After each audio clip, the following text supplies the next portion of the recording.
This is the resume that got me into my first quantitative analyst internship in tech and finance. Hello there, Mina here. So today I'll be sharing and critiquing my own resume that I used when I was applying for a quantitative analyst slash business analyst internship as a student. Alright, let's roll! Okay, a few ground rules before we get started. From using this resume, I got an internship offer from Amazon Web Services, also known as AWS, as a business analyst. I also got another internship offer from AIG, stands for American International Group, on their market risk management trading team as an intern. But before all of this, I was a fresh grad out of undergrad. I was studying financial mathematics in my undergrad and enrolled in graduate school at UCLA studying financial engineering. And 4 months into my graduate school, I started applying for my summer internship.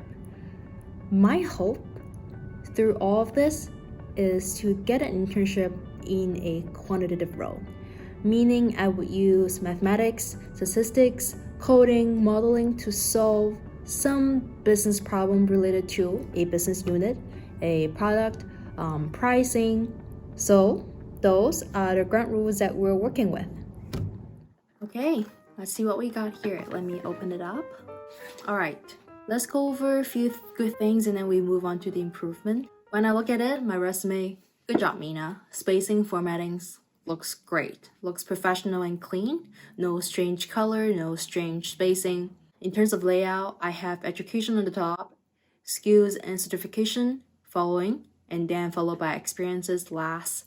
Okay, good layout. Especially for education, I like that. For internship, I'm laying it out on top, especially if I come from a good school that have a name that is recognizable.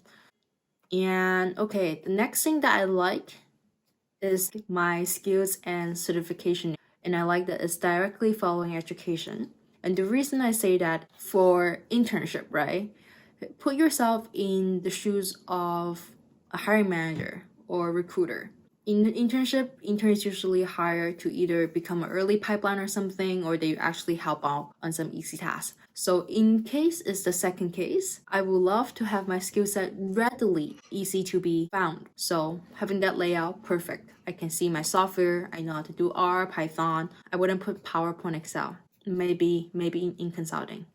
Next thing, going over my experience. First impression, I like how I showcase that I have a little bit of experience in quantitative research related to finance, which is true to my background. I have some business intelligence. Good in the world that everybody needs data. It showcases I know how to deal with data.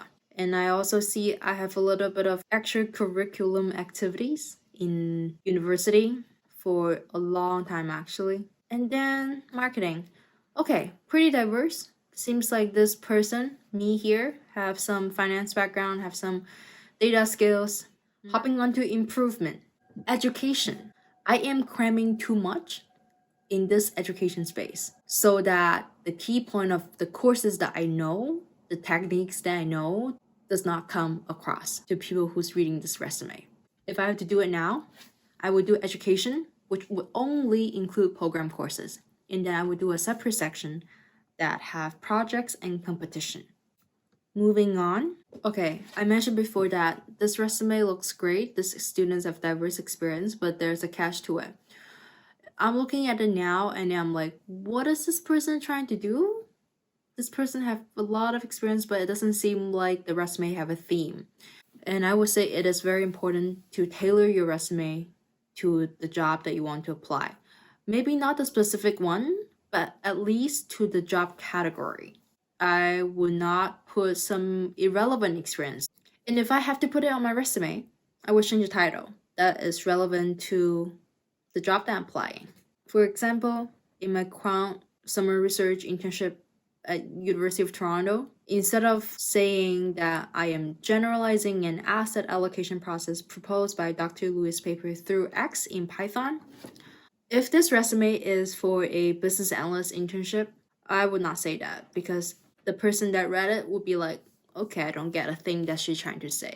I may say, analyzed market conditions to generate signals that help create a systematic investment strategy published in XYZ paper in a team of student researchers. So this is much easier to understand for someone who is not in finance. So I'm thinking about if I'm applying for a BA internship. Okay, another thing that I need to improve on my resume, I need to have result and action. There are several things on my resume that I have listed what I have done, but there's no result and there's no reason why this matters for this role. Still in the quantitative finance summer researcher, on the fourth point here, I say tabulated data. Tabulated data, really, Mina? The action verb isn't right. I would not say tabulated. Also, this line has no result. If there's no result, why is that on my resume? Yeah, I would say that I enable a data pipeline process in ETL through using Bloomberg Terminal. So the result is enabling a data pipeline, and I can say I've done that through Bloomberg. So now I have action and result in the same line. Next point, I need to be more concise. In my business consultant internship with Bell Canada, I have action and result, but way too long and it lost my attention. In the first line, you probably only want one-liner. And if you have two-liner, you probably want to list your result and action on the first line, not the second line. Okay, let me read here. Devised and presented in the 6-member teams, blah, blah, blah. Okay, my eyes start glazing to the middle and the end of the line. Still do not know what I did. I would instead change this like this. Propose strategy to improve product activation. Estimate to save 180K to a senior leadership team and 6-member team. Action, result, first line. It's very hard for a lot of people to cut the resume from 2 line to 1 line. But I have to recognize that if I don't cut it, it's not going to catch people's attention. Take whatever it takes to just cut it into 1 line first and then compare it with the 2-liner to see if you have to have the 2-liner. Usually, a lot of the time, after you cut it into 1 line, you realize, actually, this is to the point, and this is enough.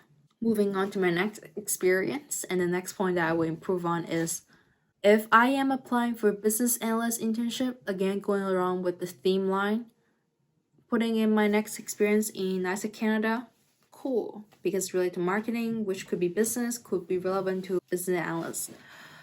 If I am going toward data science route, not relevant. Remove it, put it in additional, just put in 1 line and a bracket of how long I've done it, like 2016 to 2018. That should be good. If I'm applying for quant finance, same story. Don't put irrelevant experiences on my resume and taking up so much space. Projects and competition is a great way to showcase my interest in the things I've done directly relevant to the job. So scratch that. All right, last things. In additional, I don't like this title. I wouldn't use this title anymore because additional seems like if it's additional, why is it on my resume? Maybe I'll change it to extracurricular and hobbies or hobbies and passions. Anything but additional.